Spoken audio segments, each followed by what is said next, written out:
échanger, à lever la main, on vous donnera la parole, comme ça se fait habituellement. Je veux bien la slide suivante.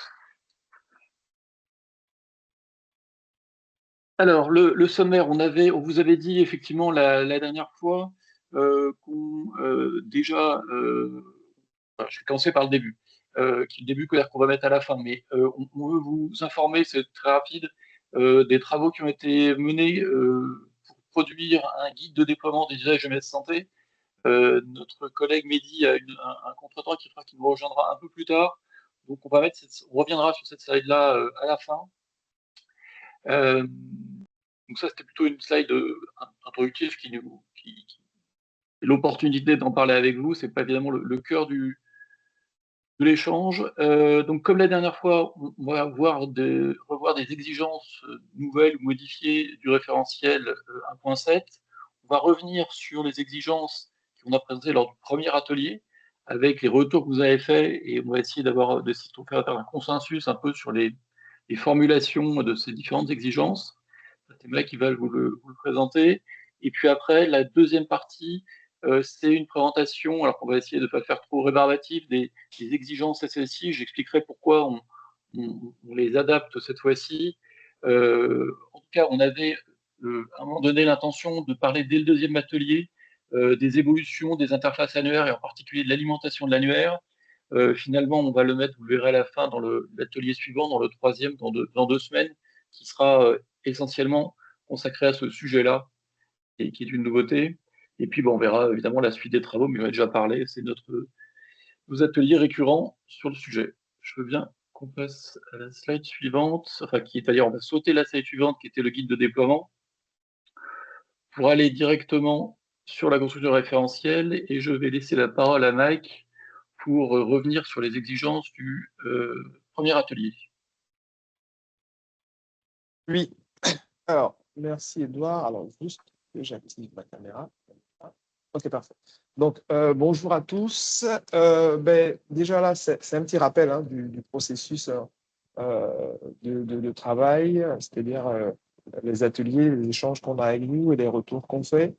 On l'a présenté en atelier 1, mais on le refait en atelier 2 pour ceux qui étaient absents. Donc, le principe reste le même pour ceux qui connaissent un peu, enfin ceux qui ont participé aux anciens ateliers opérateurs. Donc, le jour J, c'est-à-dire le jour de l'atelier, on vous fait une présentation des exigences candidates et des principes. Très rapidement, on vous partage un fichier Excel présentant les exigences discutées en séance afin que vous puissiez faire vos retours et vos remarques. Le souhait étant que vos retours nous arrivent dans un délai de 7 jours pour que nous puissions avoir le temps de les instruire parce qu'il y a 2 semaines entre chaque atelier. Donc, en résumé, dès qu'on vous les envoie, vous avez une semaine pour réagir et nous une semaine pour rebondir ce que vous avez et les instruire, bien entendu. Et l'atelier suivant, il y a la restitution qui se passe. Donc là, on est sur la restitution. Donc, en résumé de ce premier atelier, nous avons eu un retour sur 10 exigences effectuées par 9 opérateurs, 3 industriels, 1 grade et 5 CH. Donc, on va les parcourir juste après, mais on a eu une seule demande d'évolution. Alors, un seul retour qui comportait des demandes d'évolution qui étaient principalement sur le périmètre de l'annuaire santé. Donc, les 3 points, vous les avez là. Il s'agissait des balles câbles, de l'extraction globale MS santé, présente aujourd'hui côté annuaire santé. Mais il y a une exigence qu'on n'a pas su totalement clarifier, qui est celle-ci, je vous la lis, mettre à disposition un annuaire accessible en interrogation directe, permettant des consultations à la fréquence souhaitée. Donc, si l'opérateur se reconnaît et s'il veut bien prendre la parole afin de nous apporter des précisions, ce serait apprécié. Et Bonjour. petite parenthèse. Ah, ben, Oui. très bien. Bonjour. Bonjour Stéphanie. Oui, c'est Numi France qui a fait cette demande-là. Parce que nous, on se retrouve confronté à un problème, c'est que on récupère l'annuaire MS Santé via une extraction globale. On a des clients qui passent aussi par le site en ligne annuaire.santé.fr. Les données sont différentes. Enfin, c'est très compliqué pour nous d'avoir un annuaire identique. Enfin, les annuaires ne sont pas identiques. Et donc, oui, les restitutions ne sont pas similaires, même si évidemment les données sont les mêmes dans l'annuaire. Voilà. Par exemple, on va nous dire, mais pourquoi je retrouve tel professionnel de santé dans le premier, mais pas dans l'autre, et vice-versa. Et on a beaucoup de demandes à ce sujet. Et donc, en fait, on s'était dit, si on avait un annuaire qu'on pourrait consulter global, qui réunirait, où tout le monde déjà aurait le même résultat, et qu'on pourrait... alors, la fréquence souhaitée et interrogation directe, c'était parce qu'actuellement, nous, on l'utilise en extraction globale. Et donc, voilà, donc on a le LDAP, MS Santé, on a le fichier, le fichier d'extraction globale et le site, avec à chaque fois des résultats différents. Et on aurait souhaité quelque chose d'unique pour répondre à ces trois besoins-là, ces trois utilisations-là. Vous utilisez également le LDAP ou pas du tout? Oui. Aussi. Okay.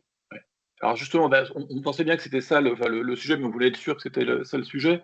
Justement, donc ça sera typiquement l'occasion d'en parler lors du prochain atelier pour dévoiler un peu effectivement l'objectif, c'est de faire une transition vers effectivement une restitution Fire à la demande, effectivement qui sera disponible à tous, je dirais, et faire en sorte que, et ça il y a un calendrier qui sera présenté, mais par exemple l'annuaire santé, le site web Annuaire Santé, finalement, lui aussi sera branché directement sur cette même extraction Fire, sur cette même composant Fire, on va dire. Et donc, à la cible, je pense qu'on devrait avoir finalement une meilleure convergence. En tout cas, c'est ce qu'on va essayer de vous présenter. Et on va aussi vous présenter le fait qu'on pourra aussi alimenter en Fire ce même annuaire, quoi. Donc, on est tout à fait conscient de cette difficulté de ces trois interfaces qui ne rendent pas finalement les mêmes réponses parce que les critères de sélection ne sont pas les mêmes quand ils ont été créés. Donc, voilà. Donc, je pense que ça pourra participer à répondre à cette question. Mais donc, on garde ça pour le prochain atelier. Ok. Merci pour ces précisions, Stéphanie. Je vois que oui, Lwanel ou Chaïb, vous avez levé la main, on vous laisse prendre la parole. Je me permets, c'est pas vraiment une question sur l'exigence, mais plutôt une question à l'intervenante précédente de Numi. On aurait aimé savoir quel résultat pour l'utilisateur final, la situation actuelle crée, et donc la difficulté, l'irritant, le problème que ces extractions divergentes peuvent générer. Et voilà, qu'est-ce que finalement, comment est-ce que vous utilisez ces données et comment est-ce que vous les mettez à disposition de l'utilisateur final? Juste qu'on puisse avoir un peu une vue plus complète du problème qu'on essaye de résoudre. Encore une fois, pas du point de vue des opérateurs et des intermédiaires dans la chaîne, mais bien de l'établissement ou le médecin ou, je ne sais pas, ou la pharmacie en bout de course. Alors, en fait, nous, on a plusieurs solutions, dont un webmail. Donc, on a l'extraction globale avec le webmail et on a aussi des utilisateurs qui, pour une raison que je ne connais pas forcément, préfèrent passer par l'annuaire, votre annuaire en ligne, annuaire.santé.fr. Et en fait, des fois, ils comparent. Alors, je ne sais pas si c'est par hasard, ils vont rechercher un de leurs interlocuteurs et ils ne vont pas le trouver. Ils vont nous faire un ticket en disant on ne le retrouve pas dans l'annuaire. Sauf que nous, quand on va rechercher dans l'extraction globale, on va le retrouver. On va leur dire si, il y est. Ils vont nous dire mais non, il n'y est pas. Nous, on passe par le site annuaire.santé.fr. Et pareil avec le LDAP, il y en a qui utilisent le LDAP. Ils nous disent on ne retrouve pas telle personne. Nous, après, on revérifie sur l'extraction globale ou sur le site annuaire.santé.fr et là, on les retrouve dans certains cas. Comme on a des utilisateurs qui utilisent pas forcément que notre webmail, mais qui peuvent utiliser d'autres solutions à côté et qui peuvent être amenés à utiliser d'autres annuaires comme le LDAP Santé ou le site annuaire.santé.fr, et ben, ils se retrouvent à se rendre compte que les annuaires ne sont pas identiques et nous font des tickets et à part leur dire qu'on va faire un ticket à l'ANS, on ne sait pas trop comment répondre à ces demandes-là. Je ne sais pas si c'est plus clair. Merci. Oui, c'est Oui, très c'est très très clair. clair. Merci beaucoup pour cette précision. Et pour information, je vais dire, vous n'êtes pas les seuls. En tant qu'opérateur Mélise, on a aussi ces mêmes questions-là. Donc, c'est un vrai sujet, effectivement. C'est une grosse confusion pour l'utilisateur. Ok, Mike, je te laisse. Oui. Alors, Oui, il y a un petit groupe de son. Oui, alors je pense que c'est. D'accord, très bien. Donc, merci pour ces précisions, Stéphanie. Je vous propose d'avancer et de commencer les restites sur les 10 exigences sur lesquelles on a eu des retours. Alors, l'idée ici, c'est bien entendu de parcourir ces 10 exigences. Il y a certaines qui ont donné lieu à plus d'interrogations que d'autres, bien entendu. Les petites étoiles entourées de vert signifient que ce sont les retours que nous avons trouvés un peu structurants. Alors, bien entendu, vous avez loisir de lire les autres retours et éventuellement vous faire des remarques dessus ou prendre le micro pour préciser. Mais là, nous allons nous concentrer surtout sur voilà, ces retours qui ont les pastilles vertes. On a mis en avant également les reformulations qu'on a pu faire sur les exigences, hein, donc reformulations basées sur vos retours. Et un peu plus bas, vous verrez qu'il y a des exigences qui ont fait consensus. Donc, je ne passerai pas spécialement dessus, sauf si il y a des remarques ou des besoins dans le chat. Dernière chose, vous la verrez aussi dans les slides suivantes, c'est que il y a eu quelques coquilles sur la numérotation des exigences. On les a mises en avant, en ce sens que des exigences ont été précisées en recommandation, juste dans la nomenclature. Hein. Mais voilà, vous verrez, c'est une petite coquille avec pas grand impact. Bon. Donc, je vous propose d'aller sur le fond, donc de commencer par la première exigence qui concernait le panorama. Donc aujourd'hui, je pense que vous êtes rompu à l'exercice. Hein, à fréquence régulière, les services de l'ANS se rapprochent de vous afin de mettre à jour les infos autour de votre service MS Santé. Et donc, il y a une remarque d'un opérateur qui parlait du périmètre parce que, en tant qu'opérateur développeur, ben, il fournit son service à des grades. Et par rebond, ces grades également fournissent le service à un utilisateur final. Donc aujourd'hui, tel qu'était formulée l'exigence, ben, ce grade, hein, qui effectivement n'est pas présent en liste blanche, ne pouvait pas accéder à ce panorama. Donc on portera à cette exigence une mention particulière qui, je vais vous la lire. Tout acteur hors espace de confiance proposant un service MS Santé, en parenthèse, se basant sur un opérateur présent en liste blanche, peut également renseigner le panorama des offres. Donc, en premier lieu, bien entendu, tout acteur présent en espace de confiance, la liste blanche pourra le faire, mais également ceux qui, par rebond, offrent aussi un service, ben, pourront arriver sur ce panorama. Voilà. Donc, je ne sais pas si ça donne lieu à des remarques ou autre chose.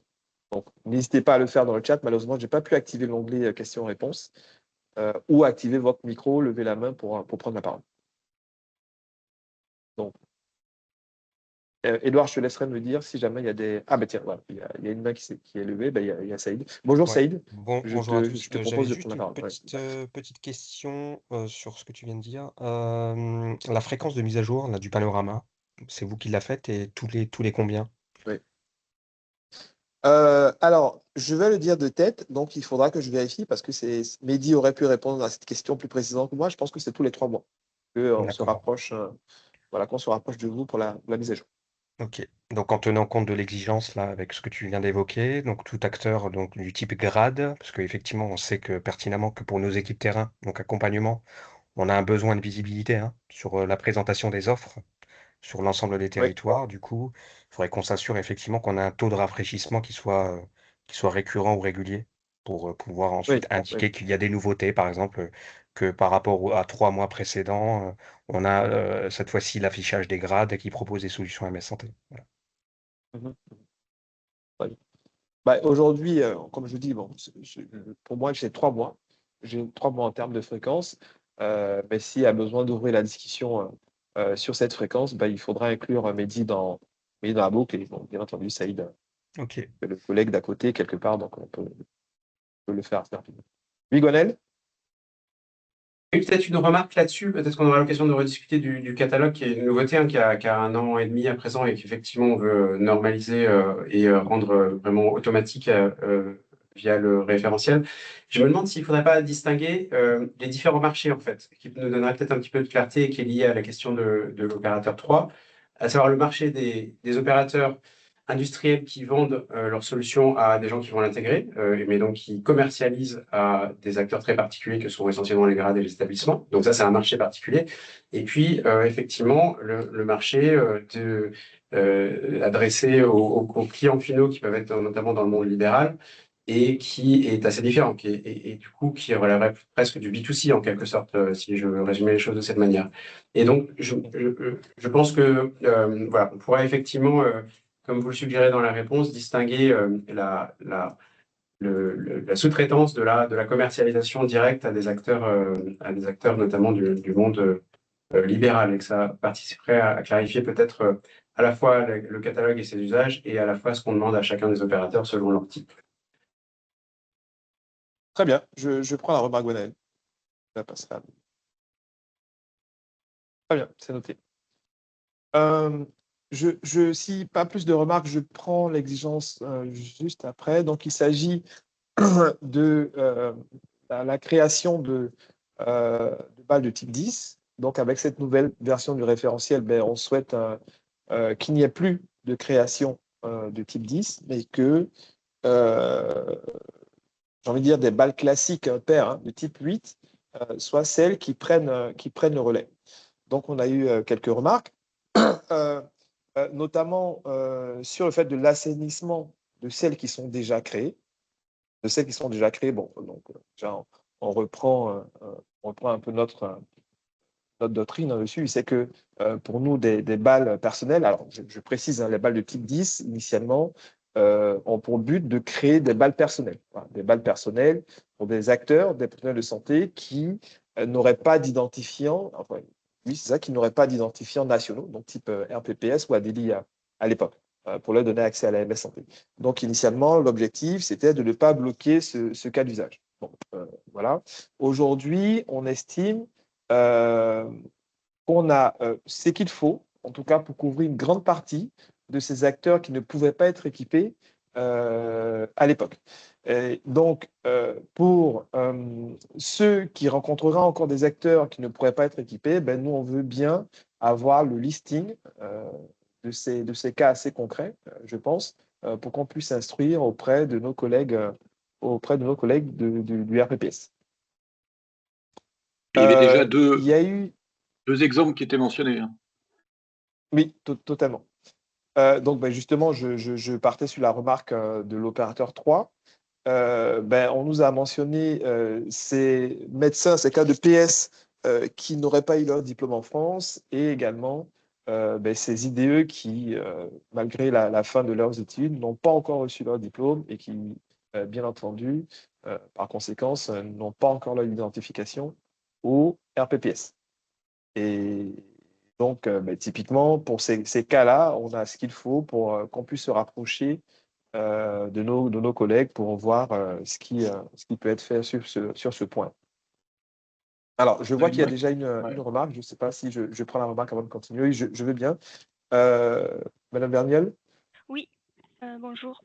Du coup, si je comprends bien, donc les balles type les balles pair type 10 vont disparaître puisque toutes les professions vont à terme être équipées soit d'un RPPS, soit d'un RPPS+. Déjà, C'est l'idée en tout cas. Oui, okay. C'est totalement l'objectif. Oui. Par contre, j'avais compris lors d'une réunion qu'on avait eue que tous les professionnels qui auraient des RPPS+, ne seraient pas éligibles à une balle paire, en fonction de la profession, je crois. Ça reste possible, Alors, oui. effectivement. Enfin, l'éligibilité est un sujet différent d'être doté d'un identifiant, quoi. Mais du coup, est-ce que vous avez prévu de fournir un référentiel qui nous indiquera pour chaque profession à RPPS ou RPPS+, si elle est éligible à la création d'une adresse MS Santé En tout cas, je pense qu'effectivement, déjà, avec les cas d'usage, vous allez nous transmettre, en plus de ces deux-là, je pense qu'effectivement, on va devoir faire un référentiel qui ne sera peut-être pas exhaustif, mais qui indique effectivement s'il y a une solution pour telle profession ou s'il n'y en a pas, pourquoi il n'y en a pas, même s'il y a un RPPS+, quoi. Parce que ouais. Parce que le RPPS et le RPPS+, ne se distinguent en rien. Enfin, le format est le même. Non, tout à fait. Voilà. Oui, ça ne vous permettra pas de... Tout à fait. Donc, on aura vraiment besoin d'un référentiel se basant sur la profession pour savoir quel type de boîte aux lettres MS Santé on va pouvoir créer. Totalement. Alors, moi, j'aimerais donner un peu de perspective sur ce que vous dites. Alors, la première chose, c'est que effectivement, l'arrivée du RPPS+, ne change en rien les habilitations existantes côté MS Santé, en ce sens qu'un acteur qui n'aurait pas accès à la MS Santé avant le RPPS+, cela ne change rien avec le RPPS+.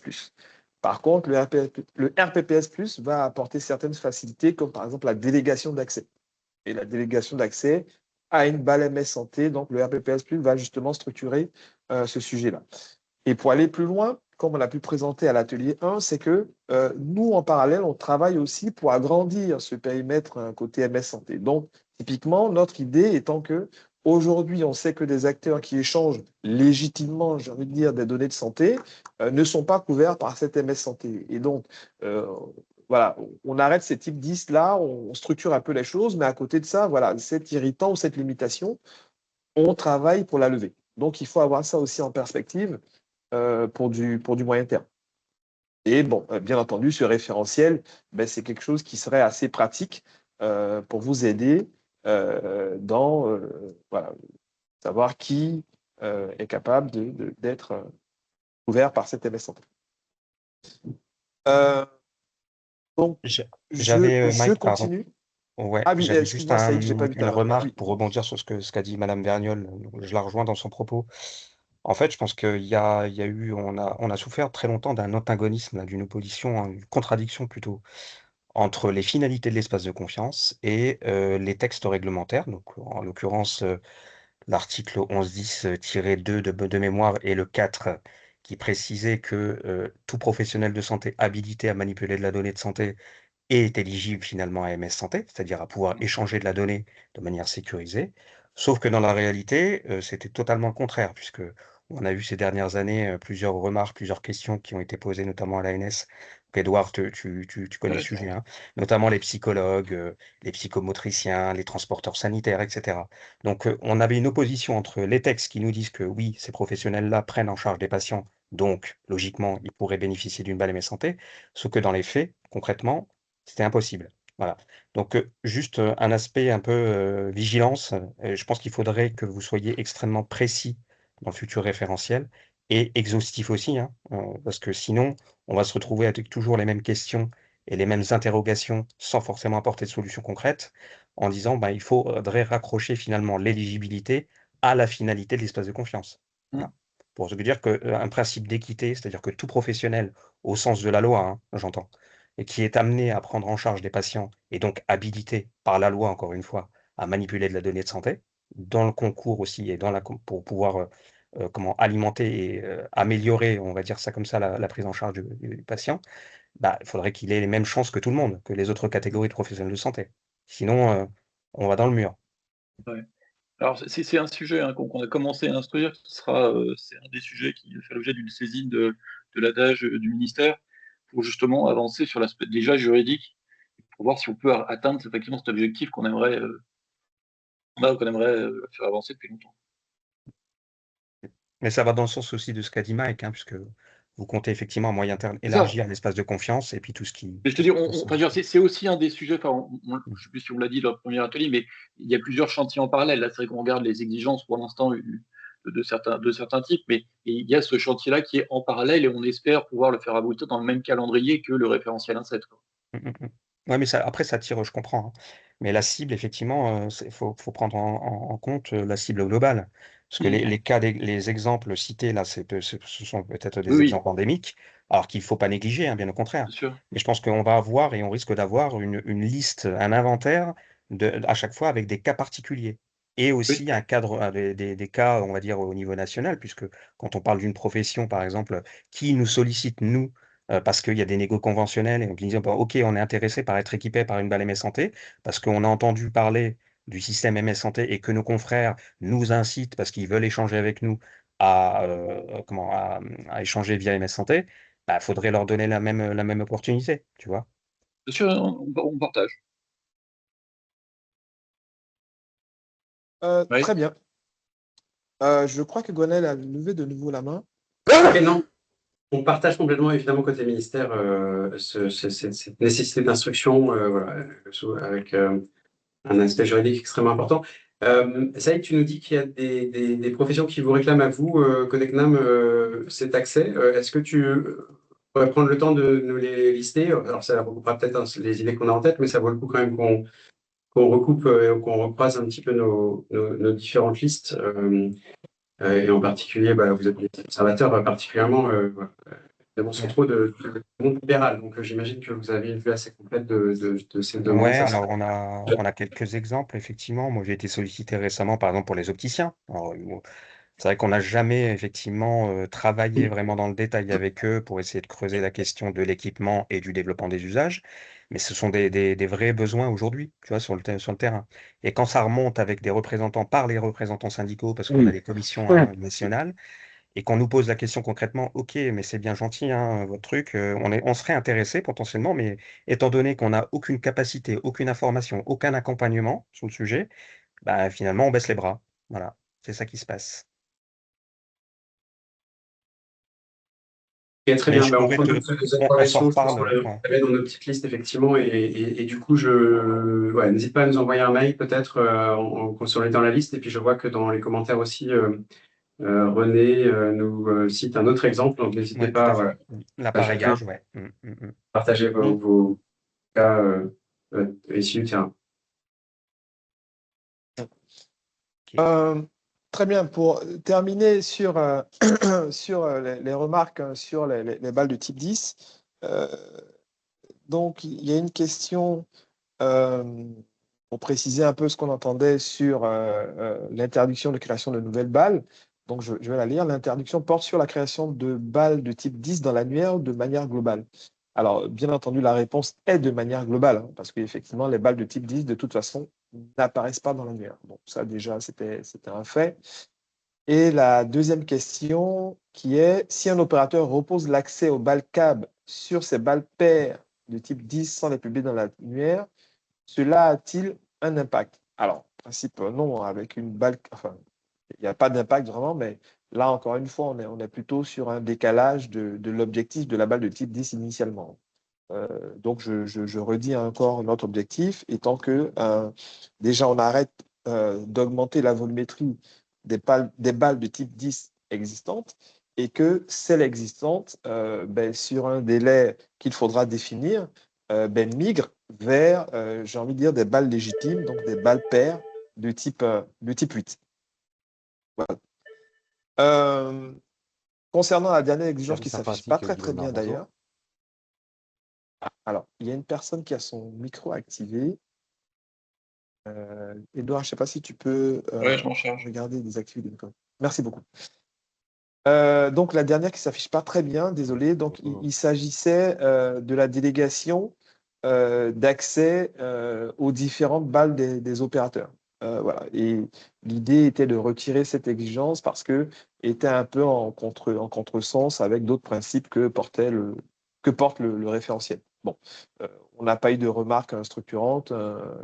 Là, ceux qui ont pris connaissance de ces exigences qui étaient présents à l'atelier étaient en phase avec ce principe. Je continue. Alors, la suivante concerne ici le quota.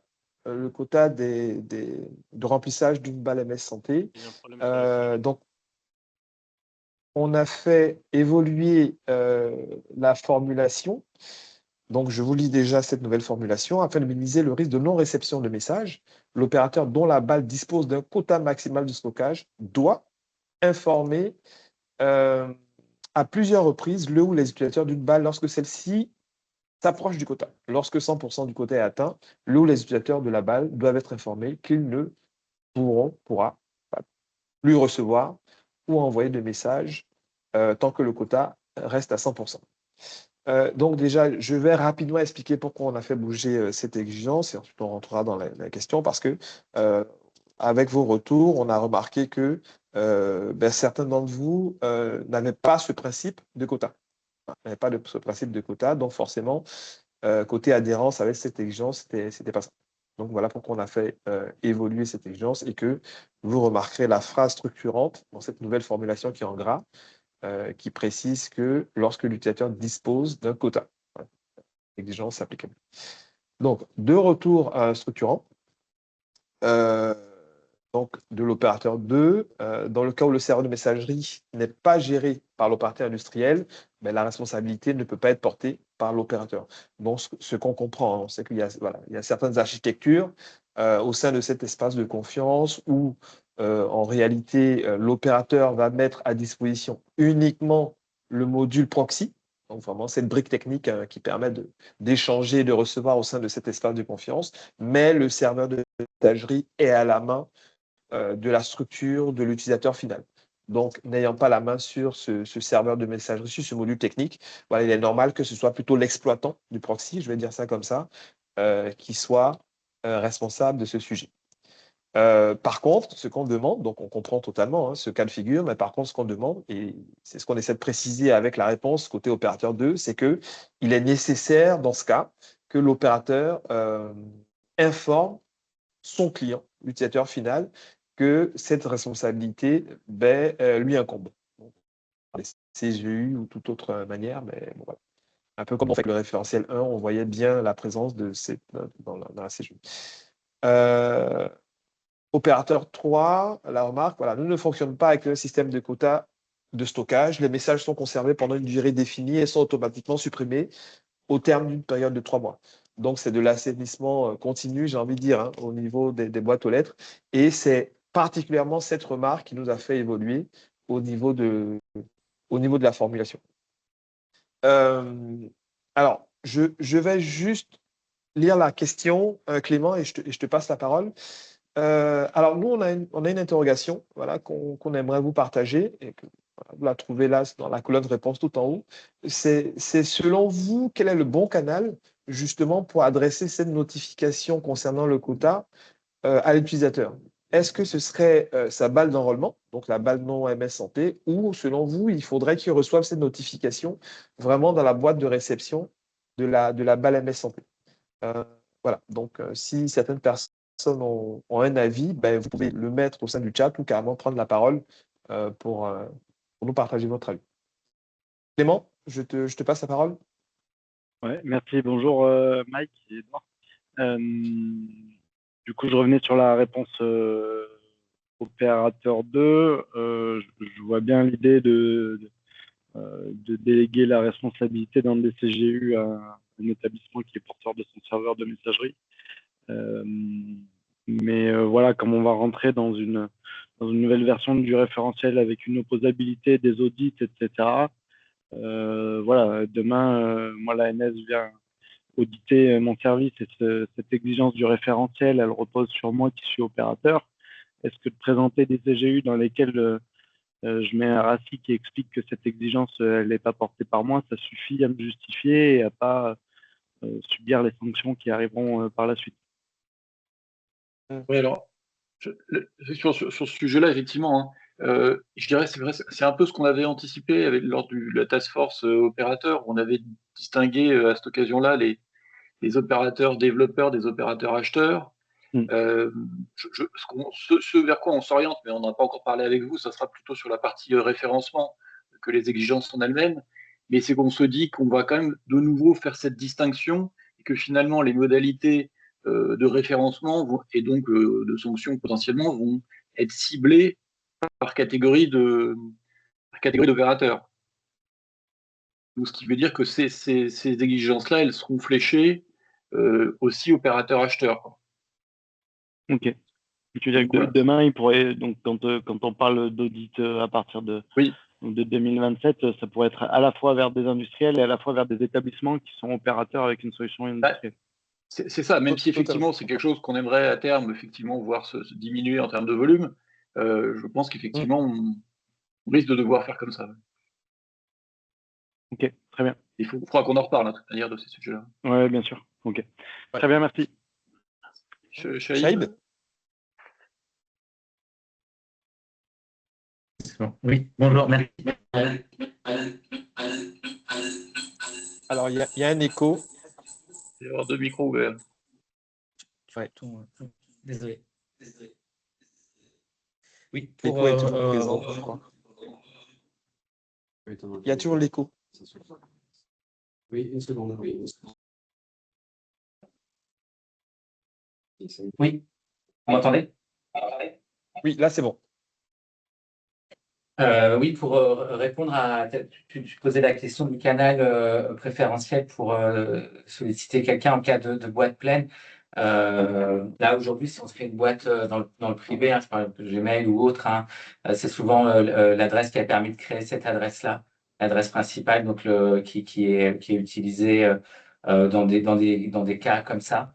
Et c'est vrai que ce que vous appelez l'adresse d'enrôlement, ça me semble être un canal légitime dans ce genre d'usage, en particulier pour des boîtes qui sont plus utilisées, qui se remplissent petit à petit. Voilà, ça pourrait aussi avoir l'effet d'éviter d'envoyer un message d'une boîte qui n'est pas consultée, quoi, tout simplement. Et ça pourrait en plus alerter la personne du fait qu'elle a une boîte mail qui est en train de se remplir. D'accord, très bien. Bah, écoute, je viens de noter le point. Très bien. Je vois qu'il n'y a pas de remarques dans le chat particulière, il n'y a pas de main levée, donc je vous propose d'avancer. Alors, troisième exigence, qui est une nouvelle, qui n'existait pas. Donc, ici, on est sur le périmètre de l'assainissement de l'annuaire, plus précisément sur la volonté de certains PS que leur BAL soit fermé, supprimé lorsqu'ils ont quitté l'établissement où cette BAL a été créée, pour leurs exercices, bien entendu. Alors, bien entendu, dans les remarques, on a pu constater que certains le faisaient déjà. Voilà, donc ce qui est très bien, c'est vraiment la volonté.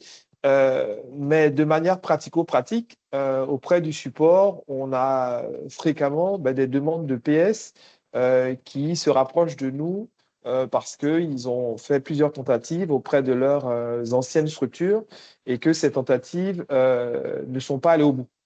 Voilà. Et donc, l'idée ici est qu'on construise en tout cas quelque chose qui puisse servir à ces PS-là pour que leur demande puisse donner lieu à la suppression de ces balles. Et donc, la remarque structurante ici qu'on met en avant, donc je vais la lire une fois de plus, c'est comment authentifier l'émetteur de la demande? Est-ce qu'une autre entité peut faire ce type de demande pour un PS?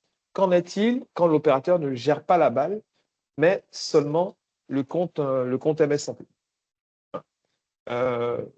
Donc, je ne vais pas relire l'objectif parce que je pense que je l'ai décrit un peu, avant. Donc, moi, je dégage deux choses de ce point-là. La première chose, c'est comment authentifier cet acteur qui vient faire cette demande-là. Je n'ai pas la réponse, c'est-à-dire comment un opérateur pourrait arriver à identifier quelqu'un qu'il a au téléphone ou quelqu'un qui lui fait parvenir un mail. Donc, il faudrait qu'on essaie de construire quelque chose qui convienne à tout le monde. En face de ça, on a une ébauche de pistes, je dis bien une ébauche, qu'on a posée en forme de question, c'est-à-dire que l'ANS puisse être le tiers de confiance. Si je dis ça comme ça, en ce sens que nous exposons un moyen pour ces PS de nous adresser ces demandes. Alors aujourd'hui, nous, on a les moyens d'authentifier ces PS. Alors, ce n'est pas directement orienté dans ce sens-là, mais c'est côté support. Ben, je me dis que c'est quelque chose qu'on pourrait exploiter. Et donc, l'idée serait que ces PS s'adressent à nous et que nous, à fréquence régulière, ben, on adresse à ces opérateurs qui sont concernés par ces demandes ben, le listing de ces opérateurs qui souhaitent voir leur balle clôturée. Donc, ça, c'est pour la première partie de la remarque. Donc, c'est cette authentification des pièces. Et ben, la deuxième partie, qui ressemble aussi au même cas de figure de l'exigence en amont, c'est-à-dire ben, l'opérateur, développeur ici a mis à disposition uniquement le proxy, le module proxy, et le serveur de messagerie et toutes les actions de suppression ben, sont à la main de son client. Donc, en gros, comment faire? Ben, c'est une bonne question à laquelle je n'ai pas vraiment la réponse. Je pense qu'il faudra qu'on instruise ça ensemble. Est-ce que également c'est quelque chose qui peut descendre dans la CGU? Est-ce que dans ce cas, la procédure de suppression côté opérateur serait dirigée vers le client final? Voilà, il n'y a pas de piste super claire pour nous, mais il faudra qu'on travaille dessus. Ben, Clément, justement, je te laisse prendre la parole si tu as des choses à préciser sur ce Ouais, point. merci. Ouais, du coup, je pense que moi j'aime bien l'idée que ce soit vous le tiers de confiance et que vous nous envoyez vous-même des. On l'a déjà fait d'ailleurs sur des cas un peu isolés par le passé. Bien sûr. Mais je pense que ce qui pourrait répondre à la deuxième partie de la question, c'est qu'en effet, tu ne cibles pas que les opérateurs industriels avec ce fichier, mais directement les opérateurs établissements. Ouais. Et dans ce cas-là, voilà. Et puis je pense que ça, plus le SpiConnect aussi qui est en cours, qui devrait un peu réguler aussi le cycle de vie des médecins dans les établissements, on devrait régler une bonne partie du problème quand même. Très bien. Très bien. Bon, en tout cas, l'idée que j'ai, donc bon, ça fait une piste supplémentaire. En fait, tu parles de SpiConnect qui serait effectivement une bonne base pour la suite de ce sujet. Ben, faudra qu'on travaille pour voir ce qu'on peut produire qui pourrait être carré. Gwenaël? Oui, merci Mike d'ouvrir ce sujet effectivement important parce qu'une bonne partie des balles effectivement non utilisées de l'espace de confiance qui sont selon toute vraisemblance en trop, elles viennent des établissements donc on doit à la fois traiter le stock et le flux et faire un petit peu de ménage. Moi j'ai envie de dire que effectivement la première responsabilité du parc de balles c'est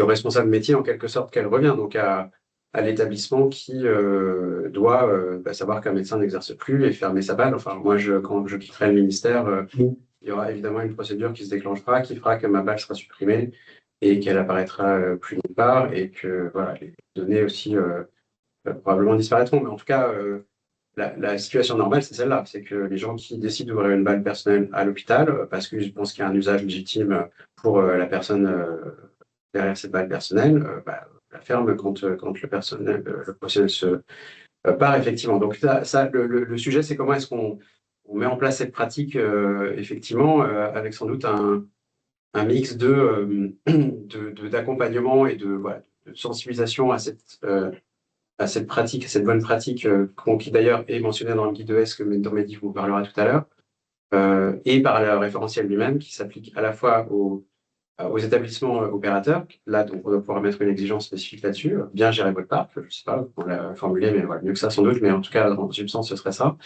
Et puis les opérateurs développeurs, je me demande s'il ne faut pas leur demander aussi d'implémenter des fonctionnalités techniques qui vont faciliter la vie de leurs clients, en quelque sorte, si elles n'existent pas encore. Peut-être qu'elles existent déjà. Mais effectivement, ça peut être en termes de modules de gestion, d'interface d'administration, d'API avec les autres briques du SIH, IAM, je ne sais pas, qui font référence sur le sujet des employés et de leurs habilitations potentiellement. Donc, je pense qu'il faut qu'on creuse ces différentes options pour effectivement aboutir à notre vision qu'une balle qui existe, c'est une balle qui est utilisée et derrière laquelle il y a un professionnel qui ouvre ces messages. Il y a quelques remarques au sein du chat, donc je vais les lire. Donc, une question de Madame Vergnol. Comment serait communiquée la liste? Comme je l'ai dit au début, c'est vraiment une direction, hein. Ce sont des propositions qui, pour l'instant, n'ont pas été plus instruites que ça. Ça sera à construire. Donc, à date, on n'a pas la réponse, malheureusement. Deuxième remarque, plutôt de M. Ducrot. Est-ce que l'ANS pourrait mettre en place un service web avec authentification CPS, PSC? J'ai envie de dire pourquoi pas. Aucune porte n'est fermée aujourd'hui, hein. Ça pourrait être ça pour enrôler, qualifier la demande. Alors, je vois que M. Ducrot a levé la main, peut-être qu'il veut apporter des précisions. Donc, je vous laisse activer votre Oui. micro. L'idée, Mike, ce serait de permettre au professionnel de lui-même indiquer dans le système qu'il veut plus que cette boîte aux lettres soit dans l'annuaire et que ça bloque le processus d'alimentation si l'établissement continue à chercher à pousser l'alimentation de l'annuaire avec cette boîte aux lettres. La ligne serait D'accord, rejetée ok, ce par serait à le la racine mécanisme. même, carrément. D'accord. C'est une idée, mais C'est-à-dire, effectivement, ouais. ça permettrait aussi à nous, ANS, de se retourner vers l'opérateur pour demander la suppression en Bien sûr. parallèle. Oui, mais Probablement. Ouais. en mode proxy, Oui. nous, on ne fait que pousser les fichiers Tout à fait. qui nous sont fournis par les établissements. Oui. Bien sûr. Non, mais là, ça serait pour toucher, ça serait une demande auprès de l'établissement, de notre part, de supprimer la boîte aux lettres et aussi de ne plus la publier. Mais je suis d'accord que dans un premier temps, le processus pourrait ne plus publier, même si vous la poussez toujours dans le fichier. Ce que j'ai compris dans votre. C'est exactement ça. C'est Ouais, exactement ça. tout à Et fait. ça permettrait Mais, de. alors, Pardon. oui, allez-y. Ça permettrait en fait de bloquer le processus, mais Ouais, surtout de rendre la main aux professionnels tout pour à qu'il fait. Pour puisse la gestion de savoir ces boîtes. quelles sont les adresses parmi celles qu'il a, quelles sont les adresses qu'il veut voir publiées et qu'il ne veut plus voir Tout à fait. publiées.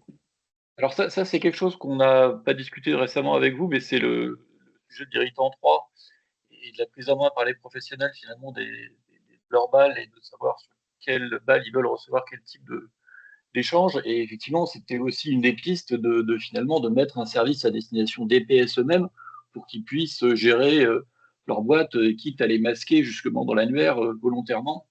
Euh, voilà, donc ça va un peu dans le même sens aussi. Mm. En tout cas, on note ça.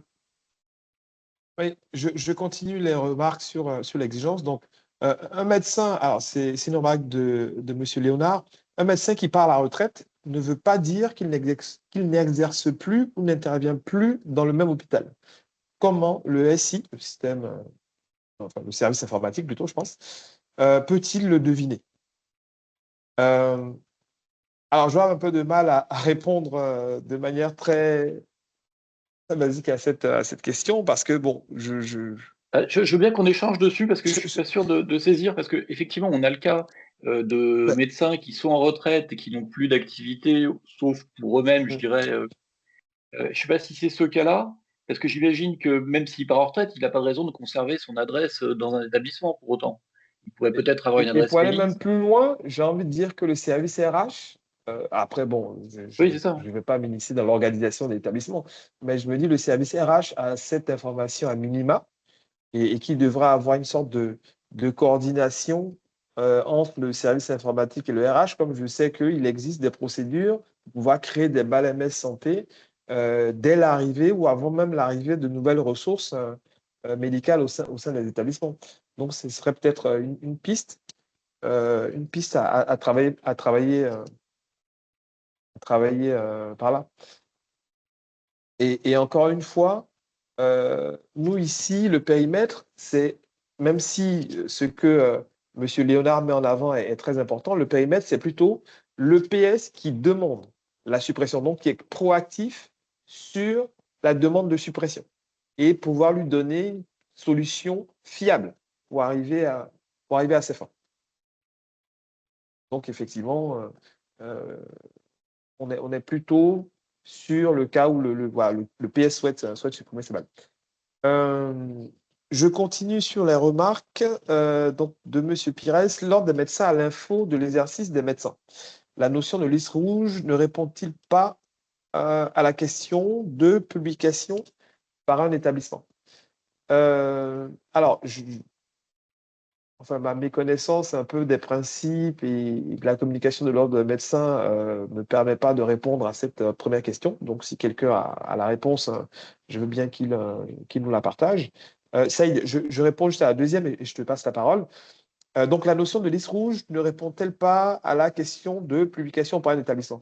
Alors, si, effectivement, et pas que la liste rouge, parce que la liste rouge n'est que le début du processus, sachant que le processus est à 2 étages, hein, c'est-à-dire l'idée qu'on a, c'est qu'il y ait d'abord la liste rouge, après 2 mois de non-connexion à la balle, mais passé 1 an de non-connexion, qui est carrément suppression, de la boîte aux lettres. Donc, effectivement, si c'est quelque chose qui était appliqué, je pense que ça résoudrait le problème. Mais aujourd'hui, voilà, aujourd'hui, on sait que c'est pas très appliqué.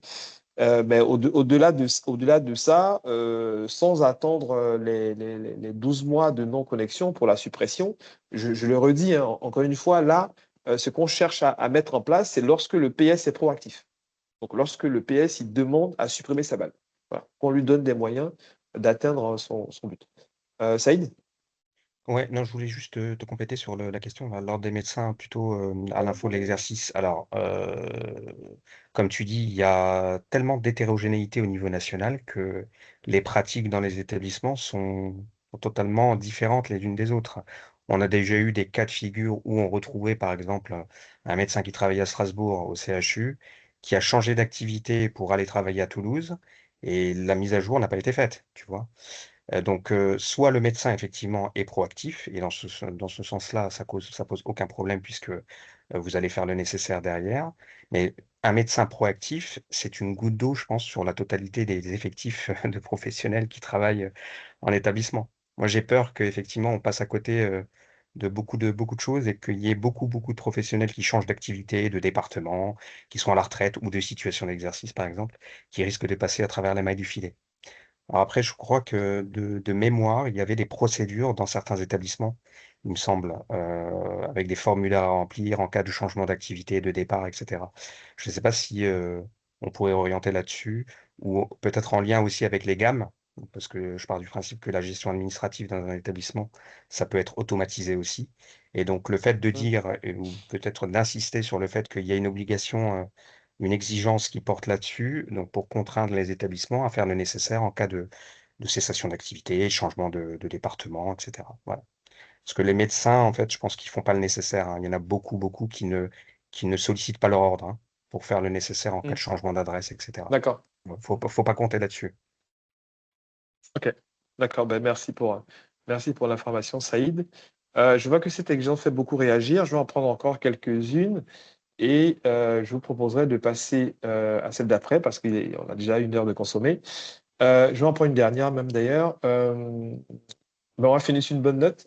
Donc, on a la remarque de M. Sponem qui dit que de notre côté, nous avons automatisé la création, mise à jour, suppression des adresses dans notre proxy MS Santé depuis les bases RH.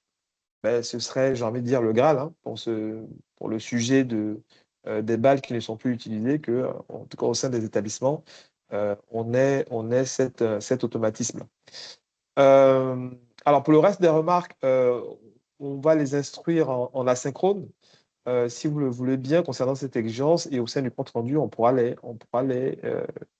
inscrire. Gwenaël, tu veux. Ouais, juste une remarque rapide, oui, la discussion est vraiment passionnante en commentaire. Ce que je constate, c'est qu'il y a des pratiques de cette solution idéale finalement où les SI se parlent et où tout se fait de manière automatique et en temps réel. Ces pratiques, elles existent sur le terrain. Et donc, je pense qu'on a l'occasion dans le référentiel de les normaliser, hein. Voilà. On n'invente rien, on peut favoriser, je pense, la généralisation de telles fonctionnalités et leur déploiement sur le terrain. Et je regardais, voilà, je ne vais pas le citer, mais il y a un opérateur très présent dans les ES qui, sur la page de présentation de sa solution, met en évidence exactement cette fonctionnalité en citant voilà, la DSI d'un CH client qui dit, bah voilà, on a mis en place les API, effectivement. Les balles sont créées automatiquement. À chaque fois qu'il y a une arrivée ou un départ, tout est automatisé, la solution est simple et épurée. Donc, c'est le CHU de Nice qui prononce. Donc, voilà, encore une fois, ça semble confirmer que c'est largement implémenté sur le terrain et en tout cas généralisable. Voilà. via ce référentiel notamment, et puis un accompagnement adéquat, j'imagine. Mais en tout cas, c'est vraiment enthousiasmant de voir, de constater que vous êtes allés, nombreux d'entre vous sont allés dans cette direction qui me semble effectivement idéale. Parfait. Merci, merci Gwenaël. Alors, exigence suivante. Bah, vous notez là que le nom, l'alimentation de l'exigence est en rouge. Si je dis pas de bêtises, Edouard, c'est que là, on l'avait marqué en tant que recommandation. Donc, l'exigence commençait par RE. Oui, alors on a même changé le numéro. On a même changé le numéro. C'était pour dire qu'il y avait un problème de numérotation et donc ça a changé par rapport au dernier atelier. Très bien. Bon, donc, juste pour vous dire que voilà, il y a ce changement de numéro, pas grand impact sur le fond de l'exigence. Donc, ici, on parle des boîtes aux lettres, hein, surtout le dossier envoi qui contient pas mal de données de santé dues à l'utilisation de la BAL et bien entendu, les recommandations de la CNIL nous imposent d'offrir à ces acteurs qui utilisent des balles, donc les acteurs finaux, un moyen pour purger ces balles, à minima la partie de dossier envoyé.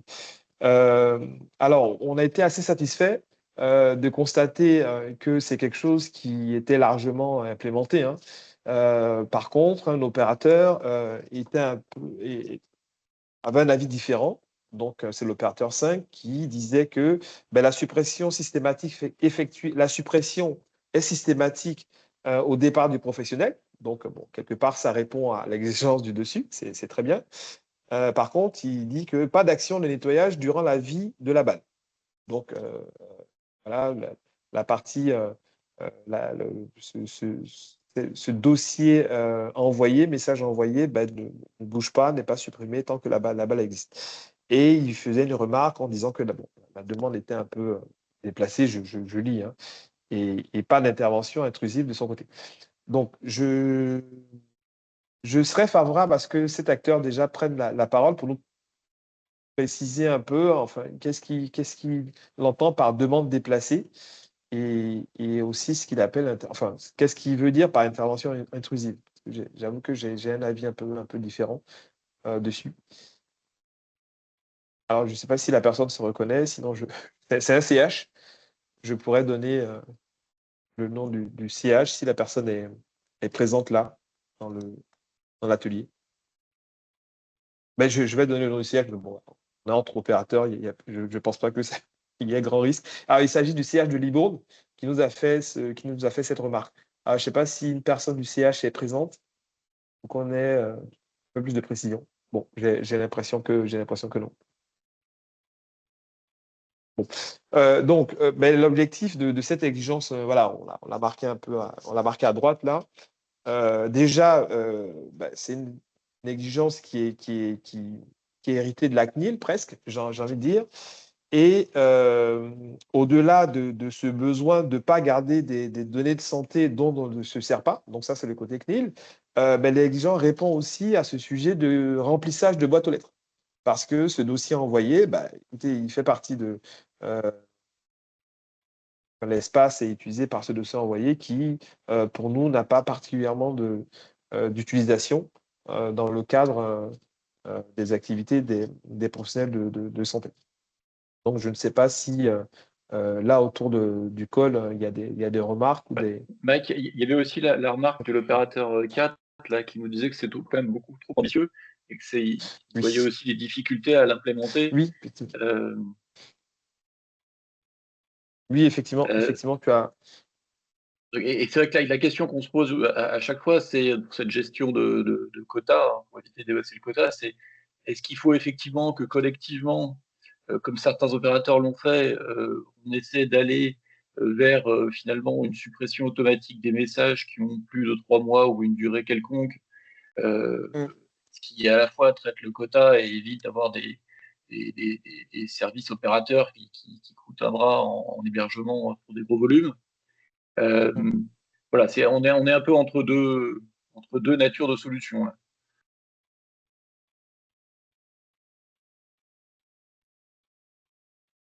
Je vois qu'il n'y a pas plus de remarques sur ce point. Alors, je vais avancer dans ce cas. Je demande quand même, Mike, de peut-être partager le référentiel de la CNIL qui s'applique. Je ne sais pas si c'est un avis ou c'est un guide pratique général, je ne sais pas. Et José, en tout cas, nous demande un peu d'infos sur ce sujet. Oui, on pourrait partager le lien au sein du compte rendu, ouais. Histoire d'éduquer un peu nos utilisateurs. Ouais, c'est la responsabilité du contenu de leur boîte aux lettres vient de chez eux. C'est à eux de le faire. Oui, totalement. Oui, l'idée, alors, qu'on leur propose une solution d'archivage ou de règles automatisées, leur montrer comment on fait une règle pour classer ou trouver les plus vieux mails qui viennent par exemple de l'IFUN ou des choses comme ça. Pourquoi pas, mais qu'on le fasse à leur place, ça me paraît compliqué, quoi. Donc, faut les motiver en disant, bah voilà, la CNIL nous impose ça, si vous le faites, si vous ne le faites pas, on peut se faire rattraper par la police. Ici, le sujet de l'exigence est effectivement de leur mettre à disposition cette possibilité, hein. Mais au-delà de ça, comme Edouard a dit, il faudrait qu'on essaie de travailler pour que éventuellement ce soit quelque chose de partagé au sein de l'espace de confiance qui est cette purge automatique. Alors bien entendu en accord avec vos utilisateurs finaux et les décideurs de votre côté, bien entendu. Donc, si je continue, alors ici, on est sur le cas de transfert de boîte aux lettres, voilà, pouvoir donner la possibilité à un PS de transférer les messages reçus sur une balle sur une autre. Alors, je vais lire l'exigence pour que soit plus clair. Afin de simplifier les usages d'un professionnel disposant de plusieurs balles personnelles, le système doit permettre de configurer pour chaque balle PR une règle permettant de transférer automatiquement les messages reçus à une autre balle MS Santé. Le système doit informer le professionnel que la balle de destination doit nécessairement être détenue par le même professionnel. Remarque, le langage du filtrage, on vous donne une RFC. Alors, j'apporte une précision déjà sur cette exigence avant qu'on parte sur les remarques. C'est qu'on dit que le système doit informer le professionnel que la balle qui va faire l'objet du transfert doit aller sur une autre balle dont il est le propriétaire. Voilà. On parle d'information, on ne parle pas de contrôle. Parce qu'on pense que ce serait très, très compliqué de mettre ce contrôle. Donc ça, déjà, c'est la précision que je mets en avant avant de partir sur les remarques. Alors, je vois qu'il y a déjà une main levée. Je vais peut-être prendre la main levée avant d'aller sur les remarques. Monsieur Berthelot. Bonjour. En fait, la remarque, ça tient à deux constats. Le plus important, c'est qu'on est sur des médecins qui veulent anticiper leur absence. Ils veulent pouvoir ne pas saturer leur messagerie, être sûr qu'ils soient reçus par quelqu'un qui sera présent, soit l'un de leurs collaborateurs ou la majorité du temps, c'est son secrétariat. On a donc, le second aspect, c'est que nos laboratoires, même sur le territoire, ont du mal à l'entendre. Donc, on est face à des médecins qui demandent des solutions techniques. Et la seule qu'on a pu faire aujourd'hui sur deux messageries, c'est des transferts internes de messages en jouant sur la forme du messagerie émettrice. Ça veut dire que le message rentre sur l'hôpital et après on le reroute en interne. Alors on sait que le médecin est absent, il ne va pas traiter le message. Donc, une des demandes des médecins, c'est que pour certains qui en auraient le besoin, ça se justifie, en termes d'absence ou d'activité partagée, c'est le troisième point, c'est pour qu'on soit sûr qu'en cas de réception d'une donnée médicale qui vient d'un laboratoire, dans tous les cas de figure, au moins la secrétaire est en copie de façon systématique. Parce qu'on est sur des examens de type ANAPAT, qu'on peut recevoir dans 2, 3, 4 mois, et le médecin ne peut pas être toujours présent à se dire le jour où je reçois, il faut que j'y pense. Alors qu'il a toujours un temps de secrétariat. Ce n'est pas forcément une demande de transfert temporaire, mais aussi permanent pour certains usages où on va être sûr que la donnée médicale ne va pas être oubliée, mais traitée en temps et en heure. Et est-ce que les nouvelles fonctions de délégation qui vont pouvoir commencer à être déployées ne répondraient pas à ces besoins aussi? Alors, nous avons un EHPAD autonome, on a creusé cette piste, et je pense que non. Pourquoi? Enfin, juste, en quoi ça ne répondrait pas? En fait, parce que dans le cadre du messagerie où on n'est pas opérateur, donc notre EHPAD,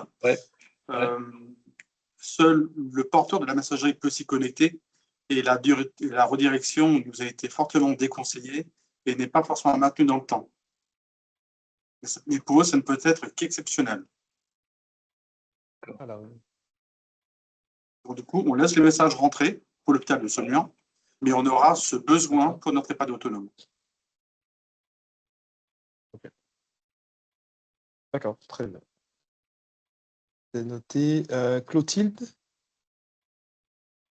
Oui, bonjour à tous. Moi, j'ai une interrogation sur le sujet parce que ça existe, mais on cherche à l'enlever. Enfin, on le gère, mais on cherche à le supprimer. La question se pose sur la notion de transfert interopérateur, du style nos boîtes Aura qui étaient transférées sur Mélis parce que Mélis était connectée au logiciel métier. Alors, c'est beaucoup moins vrai avec la PLPS aujourd'hui, mais il y a quand même des PS qui volontairement cherchent à maintenir ce transfert interopérateur. Et pour le coup, pour l'histoire de l'inactivation de la boîte d'origine, même si on n'est pas connecté dessus, alors nous, on ne fonctionne pas du tout de cette manière-là, parce qu'on a des PS qui volontairement ne se connectent pas dessus et pourtant ont d'autres usages à cause de parapheurs intermédiaires ou ce genre de choses. Donc c'est pas le PS physiquement qui se connecte, mais c'est via d'une autre manière. Et pour le coup, on a quand même, nous en fait, on considère l'inactivité justement avec les envois qui sont effectués. Et pour le coup, j'aurais presque tendance à dire que ce transfert va faire en sorte que la boîte d'origine sera à vie éternelle toujours active, alors qu'en fait, s'il y a un transfert, pourquoi ne pas envoyer le mail directement sur la bonne balle? Donc je peux comprendre le sujet de l'absence, mais pour moi, c'est autant mettre une délégation à ce moment-là. Mais en tout cas, côté Aura, on n'est pas favorable à maintenir un transfert de ce type-là. C'est un peu le cas d'usage qu'on essaie de préciser là, sur la réponse à l'opérateur 8. Ce qu'on a en tête, ça fait écho à ce que tu dis, Clotilde, en ce sens que on a un PS l'exemple, c'est qu'on a un PS qui a changé d'établissement, typiquement, de contexte de travail.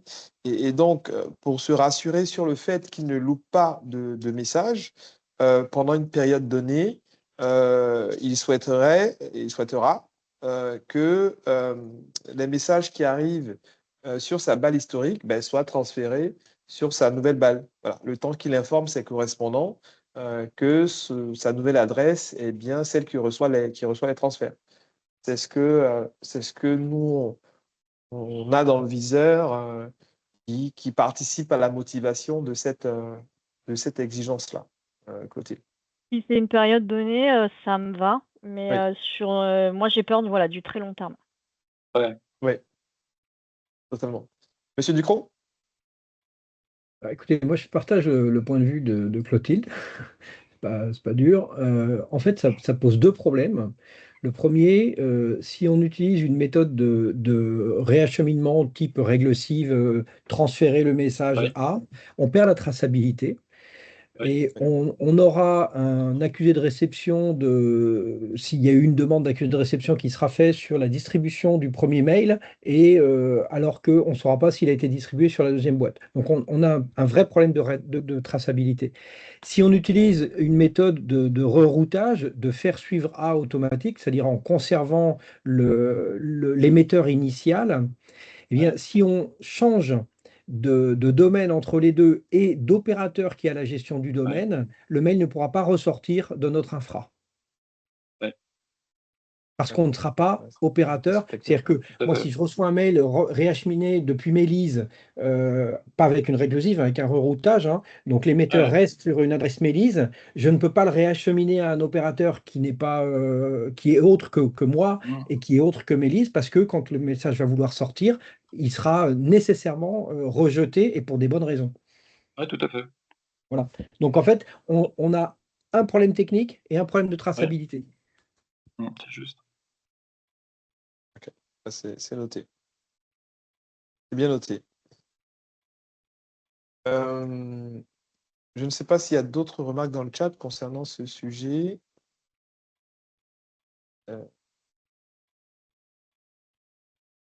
Ok, bah écoutez, je pense qu'on peut avancer. Ben voilà, on arrive sur la fin des retours. Alors, Il la nous reste 10 petite minutes, coche. effectivement. Oui, je vais faire très vite. Ben, en gros, voilà, il va nous rester 2 exigences, 3 plutôt, où il n'y a pas eu de remarques. Enfin, en Oui, alors résumé, il y a voilà, quand même ces exigences, on juste se un trouve à point consensus. Ouais. juste un point sur celle-ci. Il y avait une question qui a été posée en séance. On a reprise là avec l'opérateur X. Donc ça veut quand même dire que ce sujet de backskater là, De backsat, qui avait ouais. été, voilà, on l'a pas instruit, on va pas l'oublier, mais on en reparlera. Très bien. Ensuite, c'est tout ce qui est notification, hein, des DSN. Pas de remarques particulières dessus. Et pour finir, ben, les messages de réponse automatique, enfin, messages d'absence, hein, si je peux dire ça comme ça, qui semblaient également ne pas susciter de questions. Je pense être à la fin, donc ben, Edouard, je suis désolé, Alors, on a pris plus de on a temps que Olivier prévu. Dupont qui avait une dernière question d'accord. avant qu'on passe. Question, oui. Ouais, je suis navré. Je reviens juste sur les DSN. Oui. Il y a un souci sur les non-traitements des retours des DSN par les boîtes applicatives. Et je pense que, alors c'est pas le sujet d'aujourd'hui, mais je pense qu'il faudrait mettre une exigence pour que les traitements sur les boîtes applicatives soient faits, et notamment les traitements des retours de DSN. Parce qu'on se retrouve avec des boîtes aux lettres où vous avez des envois qui sont faits en masse, et on a eu le cas il n'y a pas très longtemps. Quand je dis en masse, c'est vraiment en masse, et où au bout d'un mois, on avait 150 000 messages de DSN qui étaient revenus dans une boîte aux lettres et qui n'étaient pas traités par la boîte aux lettres applicative. Boîte aux lettres applicative qui se connectait en API LPS. Donc, ça pose un problème parce que 150 000 mails non lus dans une boîte aux lettres, ça pose un vrai problème, même sur une machine bien configurée. Donc il faudrait une exigence pour que si il y avait une quand boîte même une applicative, exigence. Pardon. il faudrait que si une boîte applicative émet des mails avec demande d'accusés, qu'elle soit obligée à traiter les retours d'accusés. Alors, je crois qu'on a une exigence à peu près de ce type-là, il va falloir vérifier. Et on avait même mis une exigence où on demandait à ce que la réponse se fasse sur une balle org. Et je vais vérifier. Une balle qui soit consultée. Ouais. On avait ouvert. Je ne sais pas si ça répond aux besoins, il faudra qu'on regarde. Oh, non, là, on parle de boîtes applicatives qui sont consultées, c'est-à-dire qui sont mécaniquement consultées par. Tout à fait. Non, c'est pas la même chose, Edouard. Là, l'exigence vrai. que tu mets en avant, c'est plutôt la réponse. Lorsque quelqu'un répond à une balle applicative, que ce soit renvoyé vers une boîte qui soit consultée. Très bien, c'est noté, monsieur. Ben, Edouard, je veux bien te passer la parole pour la suite. Alors je vais faire très vite, mais je pense que ça suffira. Alors, en 2 mots, juste pour introduire, pourquoi est-ce qu'on a fait une revue globale de l'ensemble des exigences SSI et relatives aux traces. D'abord parce qu'on n'a pas fait une révision, je pense, globale depuis pas mal de versions de référentiel. Que comme évidemment, là, le référentiel va devenir véritablement opposable, quelque chose d'un peu plus supérieur de ce qu'on avait avant, et donc plus visible, avec l'arrêté par le ministère, il faut quand même qu'on soit sûr de nos bases sur ce sujet-là en particulier. Et puis, il y a de nouvelles versions de référentiels de sécurité qui sont sorties depuis qu'on avait formulé ces exigences. Donc, on s'adapte. Qu'est-ce que ça donne sur 32 exigences SSI ou traces? Donc, 12 ne sont pas du tout modifiées. On vous propose de faire des modifications sur 13 d'entre elles, qu'on va voir juste derrière, mais rapidement. 2 qui seraient ajoutés et 5 qui seraient reformulés, mais sans impact, sans changement côté opérateur. Donc, ce qu'on vous propose, comme on a très peu de temps, je vais quand même les parcourir, on va passer les différentes slides, Mike, et juste pour expliquer comment. Donc là, il y a 5 slides où on va vous envoyer ça sera dans le fichier que vous recevrez demain. Il y a 5 slides où il y a des exigences, où on a fait des adaptations. Typiquement, celle-ci, c'est presque la plus importante, où finalement, on arrête d'utiliser le TLS 1.1 et on oblige TLS 1.2 et TLS 1.3, et puis il y a des suites de chiffrement qui sont modifiées. Si on poursuit, donc il y a à chaque fois les objectifs sont indiqués à droite. Donc, on va pas avoir le temps de la regarder. Il n'y a pas de révolution à l'intérieur, c'est plutôt des précisions ou des clarifications d'éléments qui étaient déjà présents. Donc, on va vous laisser les regarder et nous faire des retours dessus. Je veux bien que tu continues un peu, Mike. Donc, ça, c'était sur les mises à jour. Il y en a encore une, pas derrière. Si tu avances sur la 4 et la 5. Voilà, donc c'est le même principe. On a essayé de mettre en valeur ce qui changeait entre les anciennes et les nouvelles exigences. Ensuite, il y a 2 slides où je crois que c'est des nouvelles exigences. Voilà une slide. C'est des éléments qu'on ne traitait pas jusqu'à présent sur les processus de veille sur la vulnérabilité ou la gestion des privilèges des comptes d'administration, qui n'étaient pas du tout abordés dans les précédentes exigences. Et enfin, on liste quelques exigences où là, ce sont purement des reformulations, clarifications, qui normalement ne doivent générer aucun impact pour vous. Mais on les liste quand même. Donc, vous nous direz si vous êtes d'accord avec ces formulations. Et dans les quelques minutes qui restent, je pense qu'on va revenir sur la slide du début, puisque Mehdi est avec nous, pour faire le petit point d'actualité avant de conclure sur la sortie du référentiel du guide de déploiement des usages en ES. Oui, bonjour à tous. Bonjour à tous. J'ai un peu de bruit, j'espère que vous n'entendez pas trop. C'est juste pour vous dire que nous avons, il y a depuis quelques semaines, une semaine ou deux, et on a fait une actu la semaine dernière, pour la sortie du guide de déploiement des usages de la MS Santé pour les établissements de santé. J'en profite, tous les opérateurs sont présents et beaucoup d'établissements de santé sont opérateurs, donc ça tombe très bien ce genre de comité. Pour vous le remettre en visibilité, si vous n'avez pas vu l'actualité, vous allez retrouver dans ce document le lien vers le guide, qui est un guide qui est en ligne et interactif et qui permet un peu de formaliser l'ensemble des enjeux, des sujets de la MS Santé dans une structure hospitalière. Donc, même si c'est déjà fait, comment je m'équipe, qu'est-ce que je dois faire, les enjeux, les cas d'usage, les enjeux autour de la fonction réception du Ségur, l'enjeu du fax et l'arrêt du réseau cuivre, et donc comment je me prépare à cette bascule et comment la MS Santé peut être l'un des outils qui permet de faire basculer les flux. Voilà, tous ces sujets sont dans ce guide qui a vocation évidemment à être évolutif, à s'enrichir avec aussi vos retours. Donc n'hésitez pas à aller le voir, le consulter et à revenir vers nous voilà, s'il y a des points que vous souhaiterez voir affichés, améliorés, modifiés, parce que c'est pas les bonnes choses. C'est tout le but de ce document qui se veut structurant et de plus en plus structurant pour le secteur hospitalier et la MS Santé. Voilà, je ne dirai pas plus. Un grand merci. Ouais, on pourra donc conclure dans les 2 minutes qui nous restent sur la dernière slide ou l'avant-dernière. Donc, c'est le même principe pour ceux qui étaient là, le premier atelier. On vous envoie demain le fichier Excel qui va regrouper ces exigences SSI sur lesquelles on est passé trop vite, pour vous demander effectivement si vous avez des remarques et de les formuler dans ce fichier, de nous le retourner avant la fin de semaine prochaine, c'est-à-dire le 26. Ça serait exactement le même principe. Si vous avez aussi des besoins nouveaux, comme on l'avait fait pour la précédente fois, n'hésitez pas à les formuler, même s'ils ne sont pas abordés dans les exigences SSI.